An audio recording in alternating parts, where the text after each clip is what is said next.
nggak bisa memahami hati seseorang, susah buat connect, bahkan isinya bisa tengkar terus. Gak usah kita ngomong Tuhan dulu deh. Suami istri, kalau saling nggak ngerti, saling nggak memahami hati, sering salah paham nggak? Wah, istriku jadi cerewet Pak, ya. Apa-apa, wah dilarang. Kalau kita nggak memahami hati istri kita cuma lihat penampakan luarnya, istri kita cerewet. Tapi sebenarnya di balik kecerewetan istri kita, dia mengasihi kita nggak? Jangan makan gorengan terus, babinya dikurangin, ya, minyaknya dikurangin, olahraga. Emangnya ini dokter atau apa sih? Kok rasanya rewel? Tapi sederhana, di balik itu semua ada hati yang mulia, yang setuju kata amin. Setelah menikah itu istri saya itu melarang saya naik motor, ya, tidak apa-apa ya, cerita. Dulu saya kan ya namanya mahasiswa kan kemana-mana naik motor, ya. Setelah menikah dia tuh tidak izinkan saya naik motor. Ya kalau cuma deket-deket gitu ya masih oke, tapi kalau ini nggak boleh, ya. Awalnya juga gemes, kok kayak manja banget gitu ya. Kok kayak rasanya dilarang, kan itu padahal enak, cepet, ya kan, bensinnya nggak lebih murah lagi dan lain sebagainya. Awalnya ngerasa terkekang, tapi akhirnya ngerti isi hati dari istri saya. Oh, jangan sampai ngalami hal yang berbahaya. Sehingga justru kalau saya mengerti hatinya, saya malah bisa semakin menghargai dan semakin salut dan semakin sayang. Jadi ada banyak orang itu kadang-kadang nggak memahami hati temennya, nggak memahami hati KKS-nya. KKS dulu isinya tuh nyuruhnya pelayanan terus. Padahal KKS ngajak kita pelayanan, KKS mendorong kita untuk maju dalam Tuhan. Pasti tujuannya adalah demi kebaikan. Yang mengerti kata amin. Nah, saya dapati dalam relationship yang paling sering salah paham itu antara anak dan orang tua. Saya nggak tahu Anda setuju nggak ya? Tapi paling nggak saya dapati yang paling sering terjadi salah paham adalah antara anak dan orang tua. Karena saya juga dulu kan melayani di youth ya, jadi ngerti anak-anak muda, wah mamaku itu selalu melarang, nggak boleh ini, nggak boleh pacaran, nggak boleh pulang malam, nggak boleh ikut acara ini, acara itu, wah pokoknya selalu kayak rasanya dilarang. Orang tua itu otoriter, sukanya memaksakan kehendak.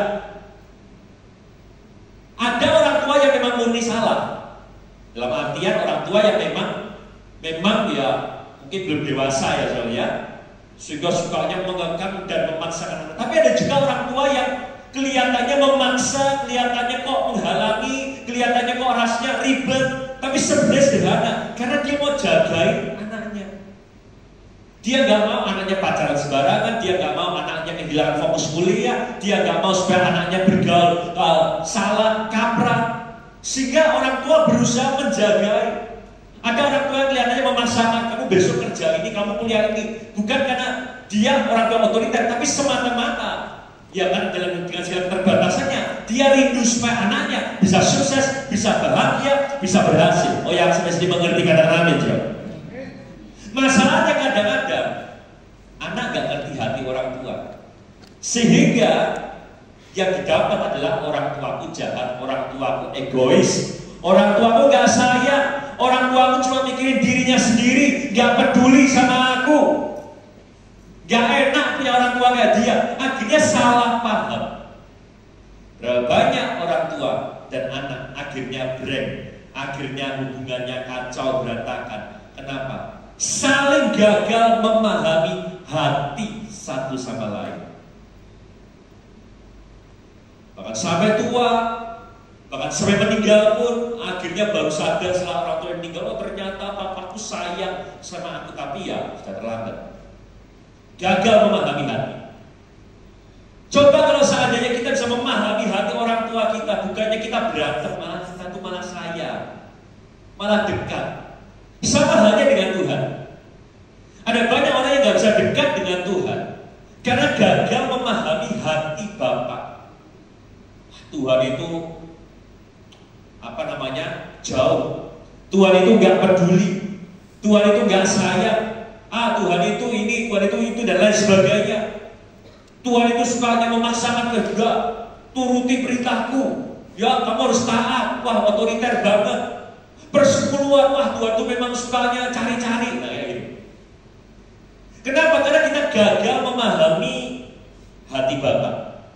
Hari saya ajak kita mari belajar mengerti hati Bapa yang sesungguhnya.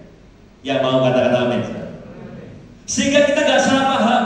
Sehingga kita justru semakin cinta, sayang, terkagum, takjub dengan Bapa kita di surga. Dan tahu siapa inti sari hati Bapa? Cuma satu. Kasih. Katakan sama-sama kasih. Oke? Jadi itulah inti sari hati Bapa kita. Kasih. Dan kasihnya besar, Yohanes 3:16, karena begitu besar kasih Allah akan dunia ini. Jadi kasihnya bukan cuma kasih yang kecil, kasih yang seadanya, kasih yang biasa, tapi karena begitu besar, kasihnya begitu besar. Kasih Allah Bapa akan dunia ini, sehingga Dia telah mengaruniakan anaknya yang tunggal, supaya setiap orang yang percaya kepadanya tidak binasa, melainkan beroleh hidup yang apa? Kekal. Jadi sudah tangkap dulu ya. Hati Allah Bapa adalah kasih. Dan kasihnya apa? Besar. Dan karena kasihnya besar, Allah Bapa tidak mau kita binasa. Katakan amin. Dia gak mau anaknya binasa. Dia gak mau melihat pernikahan anaknya binasa. Dia gak mau melihat bisnis anaknya binasa. Dia gak mau melihat kesehatan anaknya binasa. Karena kasihnya besar, Dia akan menolong kita. Katakan amin. Oke? Saya berdoa sekali lagi, sementara firman itu dibagikan, saudara bisa menangkap hati Bapa. Dan saya mau bagikan beberapa gambaran hati Bapa yang selalu ngasih, yang penuh dengan kasih. Ada beberapa poin saya mau sampaikan. Yang pertama, kasih Bapa itu kekal. Katakan sama-sama kekal. Kekal itu artinya selama-lamanya. Kekal itu artinya tidak berubah. Kekal itu artinya gak naik turun, gak mudi. Kasih Tuhan kita kepada kita gak labil.